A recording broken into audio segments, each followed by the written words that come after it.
Como todas las mañanas a los lunes, ya tenemos por ahí al amigo Javier Umpierres. Buenos días, Javier.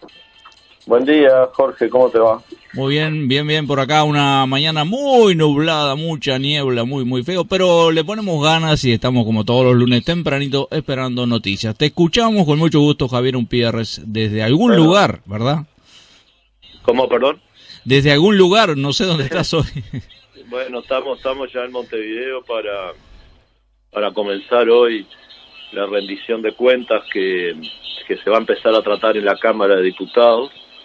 Yo les he venido comentando que durante un tiempo se discutió en la Comisión de Hacienda y Presupuesto los 300 artículos que contiene esta rendición de cuentas, y hoy comenzaremos la votación en la Cámara, cosa que va a llevar aproximadamente 4 días.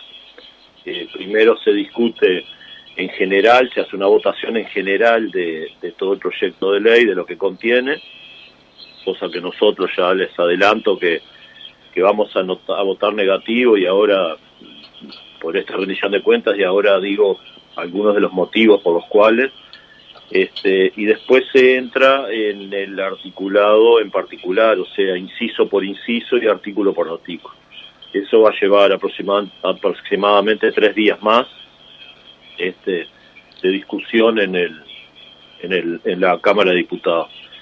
Y bueno, y evidentemente este proyecto de ley, esta rendición de cuentas, a nosotros no nos conforma para nada, porque no se cumplió con las expectativas que el gobierno se había marcado, principalmente en el articulado sobre las políticas sociales, que es una de las cuestiones que a nosotros tanto nos preocupa y son tan necesarias en el Uruguay, ¿no? Como en materia de vivienda, de salud, de educación, metas que quedaron cortas y no cumplieron sus objetivos. Y después no hay una ampliación presupuestal que vaya en línea con lo que el país está necesitando y con los problemas que tenemos. Tenemos grandes problemas en materia de trabajo. Todos sabemos que la desocupación ha crecido bastante en el Uruguay, a partir de la pandemia principalmente, pero después de políticas que no han sido focalizadas. Uruguay se ubica en la posición 164 de 181 países considerados, según el nivel de gasto destinado a la contención de la pandemia. O sea, el dinero que los países destinaron de más para resolver los temas de pandemia, llámese sanitarios o laborales, para respaldar a trabajadores, para respaldar empresas. Bueno, Uruguay está en el 164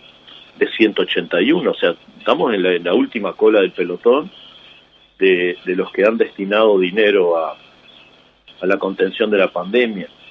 El gobierno uruguayo sobrecumplió las metas fiscales, es decir, tuvo menos déficit del que estaba dispuesto a tener, dejando en evidencia que no todo lo que se podía hacer para amortiguar las consecuencias económicas y sociales de la pandemia. Sobrecumplió su meta fiscal en 140 millones de dólares. Sobrecumplió su tope de incremento del gasto en 270 millones de dólares. Sobrecumplió su tope de endeudamiento en 400 millones de dólares. O sea que en un contexto de paralización de amplios sectores de la economía, el aumento de la recaudación en 215 millones de dólares no se puede explicar sin considerar los aumentos que hubo de IVA, IRPF, el IAS, que es el impuesto a los jubilados, y el IMESI, contradiciendo todo el discurso de la campaña electoral, donde había dicho a viva voz que no se iban a levantar impuestos, que no se iban a incrementar impuestos, que el país no soportaba más. Bueno, estos 4 impuestos, el IVA, el IRPF, el IAS y el IMESI, los aumentó en plena crisis sanitaria, cuando tenemos serios problemas económicos. Aumenta el combustible y con eso encarece la vida de todos los uruguayos, porque cuando aumenta el combustible no solo lo sufre cuando uno va a echar combustible, sino en toda la cadena, cuando uno va a comprar los fideos, el azúcar y la yerba, ¿no? nosotros visualizamos también que hay un retiro muy importante del Estado y una apuesta del gobierno a la actividad privada como motor de crecimiento de la economía. Esto ya lo vivimos en gobiernos anteriores al Frente Amplio, donde el Estado se retiraba, y eso pasa a ser el sálvese quien pueda. Y esa política no estamos dispuestos a volver atrás, y es donde enfatiza nuevamente el gobierno, que lo privado es quien va a traccionar la economía, que es el principal motor, y el Frente Amplio cuando gobernó dejó bien claro la importancia de las empresas públicas y de la obra pública. Así que bueno, hay mucho en esta rendición de cuentas que iremos conversando en estos días y les iré transmitiendo. Por ejemplo, lo último que les comento es un recorte del gasto que surge de esta rendición de cuentas.